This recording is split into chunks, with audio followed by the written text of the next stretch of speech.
Welcome to sauce TV. నేను మీ అభిల్సన్.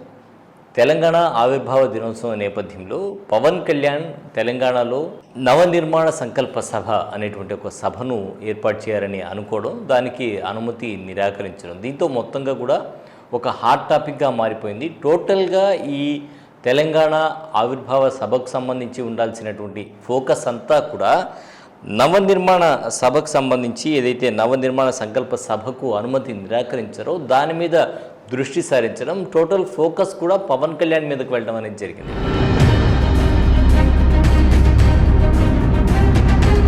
మీ కాడ రాజధాని కట్టుకోవడం కాదు, రాజు శాతగారు కానీ ఇక్కడికి వచ్చాడు తెలంగాణ నవనిర్మాణం చేస్తాం. ఆంధ్రప్రదేశ్ ఉప ముఖ్యమంత్రిగా ఏమైనా చేయగలిగితే, ఏమైనా పీకగలిగితే అక్కడ చేయి. ఇక్కడికి వచ్చి నవనిర్మాణ సమితి పేరు మీద ఇక్కడ ఏదో చేసేటువంటి కార్యక్రమంలో ఇక్కడ ఎవడు సహించడానికి సిద్ధంగా లేడు.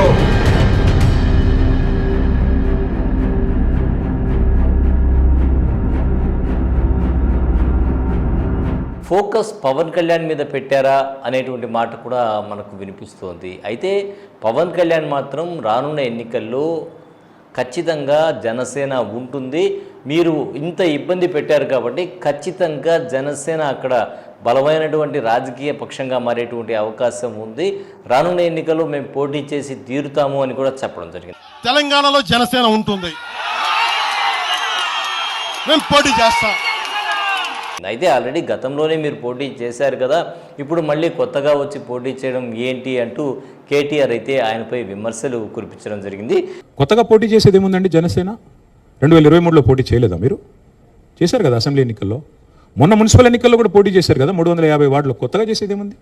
ఏది ఏమైనా కూడా ఇలా సాదాసీదాగా, అంటే ఒక చిన్న సాదాసీదాగా పెట్టాల్సినటువంటి ఒక సంకల్ప సభ అనేది అక్కడైతే ఒక రాద్ధాంతంగా మారిపోయింది. ఇటు కవిత కూడా దీని మీద స్పందించడం, ఆమె అయితే ఏకంగా ఆంధ్రాకు సంబంధించినటువంటి విగ్రహాలు ఏవైతే ఉన్నాయో వాటిని ప్యాక్ చేసి పంపిస్తాం మేము అధికారంలోకి వస్తే అని కూడా చెప్పడం జరిగింది.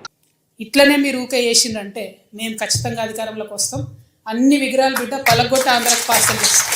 సో ఏది ఏమన్నా కూడా ఈ మాటల తూటాలు అనేది అయితే ఇరు తెలుగు రాష్ట్రాల ప్రజల మధ్య ఏదైనా ఒక చిన్న ఇబ్బంది కలిగేటువంటి వాతావరణం సృష్టిస్తాయా అనేది కూడా ఆలోచించాలి. ఎందుకంటే తెలంగాణ నుంచి ఆంధ్రాలో ఉంటారు, ఆంధ్ర నుంచి తెలంగాణకు ఉంటారు, బంధువర్గాలు ఉంటాయి, అలాగే ఇక్కడి నుంచి తెలంగాణకు వెళ్ళి పనిచేసేటువంటి వాళ్ళు చాలామందే ఉంటారు.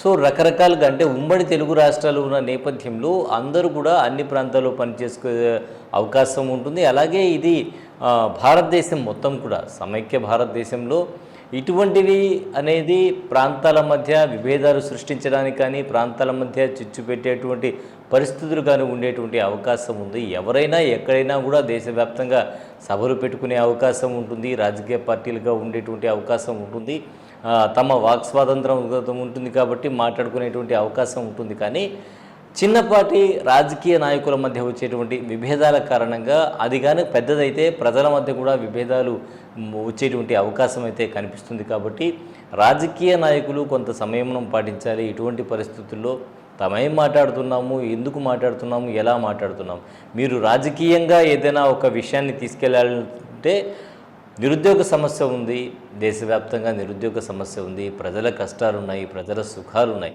వీటి మీద మాట్లాడండి. విద్య గురించి మాట్లాడండి, ఉచిత విద్య, ఆరోగ్యం, ప్రజలకు ఇచ్చేటువంటి ఆరోగ్యం గురించి మాట్లాడండి. సో ఇవన్నీ ఎవరికి అవసరం లేదు. కేవలం రాజకీయంగా ప్రజల మధ్య విభేదాలు సృష్టించడం, ప్రజల మధ్య అంతరాలను సృష్టించడం కోసమే ఇటువంటివి చేస్తూ ఉన్నారు. కానీ ఎవరు కూడా చిత్తశుద్ధితో చేయట్లేదు అనేది అయితే నేనైతే ఒక విలేకరిగా చెప్పగలను, చెప్తాను కూడా. ఎందుకంటే ఎవరైనా ఎక్కడైనా సభ పెట్టుకోవచ్చు. పవన్ కళ్యాణ్ సభ పెట్టడం వల్ల అక్కడ నష్టపోయేది ఏం లేదు కదా. మీరు ఎంత బలంగా ఉంటే పవన్ కళ్యాణ్ సభ పెట్టడం వల్ల మీకు జరిగే నష్టం ఏముంది? మన పార్టీ, మనం ప్రజల్లోకి ఎంతో తొందరగా వెళ్ళాము, ప్రజల్లోకి ఏ విధంగా వెళ్ళాము, ప్రజల కష్ట సుఖాల్లో ఎలా మమేకమయ్యాం, వారికి ఉండేటువంటి సమస్యలు ఏవైతే ఉన్నాయో దేశవ్యాప్తంగా ఇప్పుడు పట్టి పీడిస్తున్న నిరుద్యోగ సమస్య కావచ్చు, లేకపోతే విద్యకు సంబంధించి ప్రజల్ని విద్యావంతులు చేయడంలో కానీ, లేదంటే ఆరోగ్యవంతులు చేయడానికి ఆరోగ్య పథకాలను ప్రజల్లోకి తీసుకెళ్ళడం, ఇవి కదా కావాల్సింది. సో ఎవరు ఎక్కడ సభ పెట్టుకుంటే ఏంటి, ఆ దిశగా ఈరోజు ప్రజలు ఆలోచించే పరిస్థితి అయితే ఉంది. చాలా వరకు రాజకీయ నాయకులే ఈ విధంగా చేస్తూ ఉన్నారు. కానీ ప్రజలైతే చాలా వరకు ఇప్పుడు జెన్జీ యూత్ అయితే ఖచ్చితంగా సమస్యల మీద పోరాటం చేయడానికి, లేకపోతే కాంగ్రెస్ జనతా పార్టీకి అంత క్రేజ్ అయితే రాదు. అంత క్రేజ్ ఈరోజు వచ్చింది అంటే కేవలం ఒక్క మెసేజ్తో అంత అంటే మిలియన్స్ ఆఫ్ ఫాలోవర్స్ వచ్చారు అంటే మాత్రం ప్రజలు సమస్యల మీద ఏ విధంగా ఆలోచిస్తూ ఉన్నారు, ప్రస్తుత పరిస్థితులు ఏ విధంగా ఉన్నాయనేది ఆలోచించాలి. పవన్ కళ్యాణ్ మాట్లాడినటువంటి మాటలు కూడా మరి అందరూ కూడా వినే ఉంటారు. సో ఎవరైనా ఎవరి జాగీరు ఎవరిది కాదు స్థలం అనేది ఆయన మాట్లాడటం జరిగింది. రానున్న ఎన్నికల్లో పోటీ చేస్తానని చెప్పి కూడా చెప్పండి. ఏదైనా సిద్ధాంతపరంగా ఫైట్ చేయొచ్చు, కానీ వ్యక్తిగతంగా ఫైట్ చేయడం అనేది కూడా కరెక్ట్ కాదని నా అభిప్రాయం. మరి మీరేమనుకుంటున్నారు? మీ అభిప్రాయాన్ని కామెంట్ రూపంలో తెలియజేయండి.